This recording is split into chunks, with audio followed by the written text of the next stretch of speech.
അത്യാഗ്രഹവും മണ്ടത്തരവും വളരെ അപകടകരമായിട്ടുള്ള ഒരു deadly combination ആണെന്ന് ഞാൻ നേരത്തെ ഒരു വീഡിയോയിൽ പറഞ്ഞിട്ടുണ്ടായിരുന്നു. നിലവിലെ സാഹചര്യം വെച്ച് നോക്കുമ്പോൾ അതിനകത്ത് കുറച്ചുകൂടി എലമെന്റ്സ് കൂട്ടിച്ചേർക്കണം.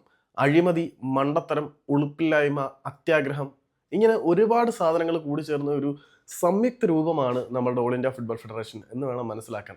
ഇന്ന് ജനുവരി 5-ാം തീയതി ഇന്നാണ് അന്തിമമായിട്ടുള്ള തീരുമാനം അറിയിക്കേണ്ടത്. 2 തരത്തിലുള്ള ഫോർമാറ്റുകൾ ലീഗ് എങ്ങനെ നടത്തണം എന്നതിനെ സംബന്ധിച്ച് ടീമുകൾക്ക് മുന്നിലേക്ക് ഇവർ വെച്ചിട്ടുണ്ട്.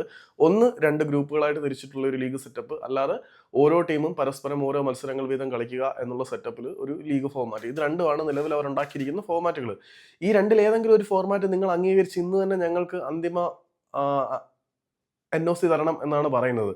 അതിനോടൊപ്പം ഇവർ മറ്റു ചില കാര്യങ്ങളും കൂടി ആവശ്യപ്പെടുന്നുണ്ട്. ഓപ്പറേഷണൽ കോസ്റ്റ് ആയിട്ട് ഒരു 4 കോടി രൂപ, അതായത് 4 കോടിയല്ല, ഏകദേശം 6 കോടിയോളം രൂപ വരും. ഓപ്പറേഷണൽ കോസ്റ്റിന്റെ ഒരു 40% നിങ്ങൾ ഞങ്ങൾക്ക് അഡ്വാൻസ് ആയിട്ട് തരണം. അതുകൂടാതെ 1 കോടി രൂപ എൻട്രി ഫീസ് ആയിട്ട് തരണം. ഇത്രയേ ഉള്ളൂ. ലീഗ് ഞങ്ങൾ നടത്തും, പക്ഷേ ആ ലീഗ് നടത്താനുള്ള ചെലവ് നിങ്ങൾ തരണം എന്ന് പറയുന്ന ഒരു പരിപാടിയിലേക്കാണ് ഓൾ ഇന്ത്യ ഫുട്ബോൾ ഫെഡറേഷൻ പോകുന്നത്. ISL ക്ലബ്ബുകൾ കൂടി ചേർന്ന് അവരൊരു കൺസോർഷ്യം ഉണ്ടാക്കി അവർ ലീഗ് നടത്താം എന്ന് തീരുമാനിച്ചപ്പം ഇവന്മാരുടെ ഡയലോഗ് അടി ഇതല്ലായിരുന്നു. League all India football federation തന്നെ ഓർഗനൈസ് ചെയ്യണം.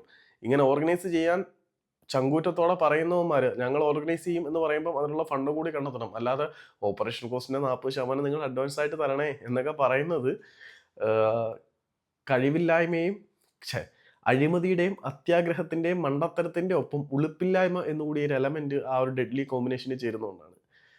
ഇവന്മാരൊക്കെ കൂടി ഇന്ത്യൻ ഫുട്ബോളിനെ തൊലച്ച് ഇനി എന്ത് തൊലയാനാ ബാക്കിയുള്ളത്?